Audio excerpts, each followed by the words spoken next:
شعبان کا مہینہ جو اپنے اختتام کو پہنچنے والا ہے اور اس کے بعد رمضان المبارک کا مہینہ بھی شروع ہونے والا ہے، اللہ رب العالمین سے دعا ہے اللہ ہم سب مسلمانوں کو خیریت سے رمضان کا مہینہ نصیب فرمائے۔ یہ جو شعبان کا مہینہ ہے بنیادی طور پر یہ رمضان کی تیاری کرنے کا مہینہ ہے۔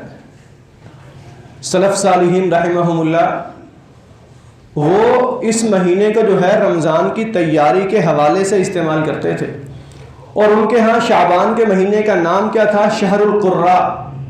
اس کو شہر القراء کہتے تھے، قاریوں کا مہینہ، کیونکہ اس میں قرآن کی قرأت ہی اتنی زیادہ ہوتی تھی، قرآن کی قرأت جو ہے کثرت سے ہوتی تھی۔ اور اسی طرح نبی مکرم علیہ الصلوۃ والسلام کا عمل جو پہلے آپ سن چکے ہیں کہ آپ کثرت سے نوافل روزے جو ہے نفلی روزے ان کا اہتمام اس مہینے میں کرتے تھے۔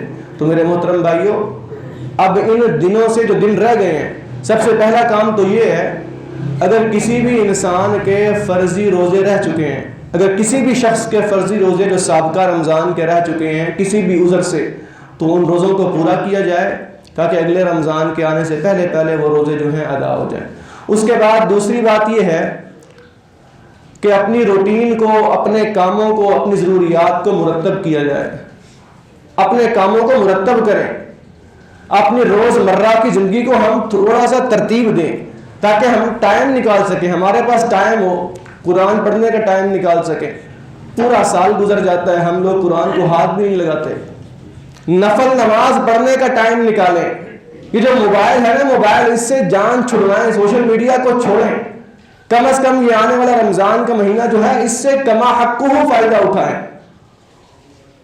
اور اسی لیے میں نے محاسبے کا موضوع بیان کیا کہ ہر شخص اپنا محاسبہ کرے، ہم کہاں پر کھڑے ہیں، ہم نے پورا سال جو ہے رمضان سے رمضان تک گزار دیا، ہم نے کیا کیا اس میں، ہم دین سے کتنا دور ہیں۔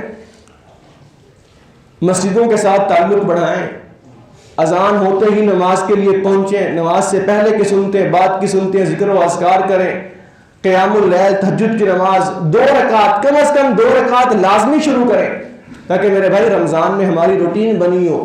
اور سلف صالحین رحمہ اللہ جو ہے نا، وہ یہ کہا کرتے تھے کہ جس شخص کی حالت شعبان میں ٹھیک ہو گئی، جس شخص نے شعبان میں اپنی اصلاح کر لی، کہتے تھے اس کا تو پھر فائدہ ہی فائدہ ہو گیا، اس کا پھر بھلا ہی بھلا ہو گیا کہ انسان شعبان میں اپنی اصلاح کر لے۔